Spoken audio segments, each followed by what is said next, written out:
1400-жылдары Америка ачылып, Европада жүгөрү, буурчак, ашкабак өстүрүлүп, алтын менен соода саттык кылуу өнүгө баштаган.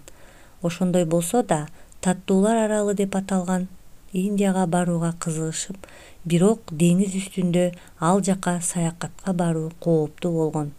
Географиялык чоң ачылыштар жөнүндө сөз болгондо, инфант Генрих же Энрика деңиз саякатчысы деп аталып калган. Ал Португалиялык король Жуандын уулу болгон. Анда эмесе Генрих эмне себептен деңиз саякатчысы болуп аталып калгандыгын башынан баштасак. Бул жер Португалия анча чоң эмес мамлекет. Калкынын саны 1 миллионго жакын болгон. Так ушул жерде ханзада Генрих суучулдар мектебин ачат. Бир күнү Генрихти чоң энеси чакырып алып, сен биздин тукумубуздан биринчи уул болбогондуктан тактыга отура албайсың. Мына сага кылыч, деп Генрихке тапшырма берет. Атасы король Жуан да 30 жылдан бери Кастилияны багындырып башкарып келет.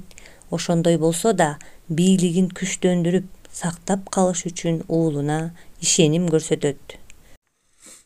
Генрих чоң энесинин жерлерди ачып, дүйнөгө атыңды тааныт деген тапшырмасын аткаруу максатында, ошондой эле деңиздеги бийлик жүргүзгөн өлкө кылам деп атасына берген убадасын аткарууга киришет.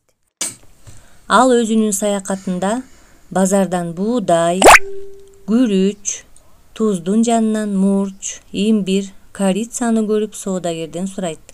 Мындай кымбат тамак аштар чыгыштан чөлдөгү соодагерлер аркылуу келерин билет да, атасына келип Африка жака саякатка чыгууну, ал жакта көп алтындар бар экендигин айтат. Ошентип Генрих өзүнүн суучулдар мектебине астрономдорду, окумуштууларды, картографтарды чогултуп, Африкага баруу үчүн күчтүү кеме жасоону жана мыкты карта чийүүнү буйрук берет.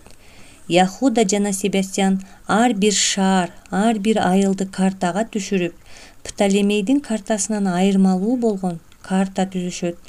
Градустук сетка, астролябия менен картадагы бурчтарды ченеп, ачык деңизде каерде жүргөндүгүн аныктай алышкан. Ошентип, тез жүрүүчү 3 мачталуу каравелдер жасалат. Каравелдердин башка кемелерден айырмачылыгы шамалга каршы сүзгөн. Португалдыктар Атлантика мухитинен көптөгөн аралдарды ачышкан. Африканы айланып өтүп, Азияны да ачууга жетишишкен. Генрих деңиз саякатчысы болуп аталганы менен деңизге 3 эле жолу чыккан. Себеби деңиз каракчыларынын туткуну болуп, королдун тукуму деген кадыр баркын жоготуп алуудан корккон. Ошондой эле ал эч качан үйлөнгөн эмес. Иниси Фердинандын өлүмүнө өзүн күнөөлүү деп сезген. Себеби бир жолку экспедициясы ийгиликсиз болуп, иниси ошол жерде барымтага алынып каза болгон. Португалиялыктар Африкадан негрлерди кулчулукка да алып кетишкен. Генрих өзү саякатка аз чыкса да, дүйнөгө атагы чыккан деңиз саякатчысы болуп кала берди. Себеби ал ошол учурда деңиз мектебин куруп, көптөгөн мамлекеттер ачылып изилденген.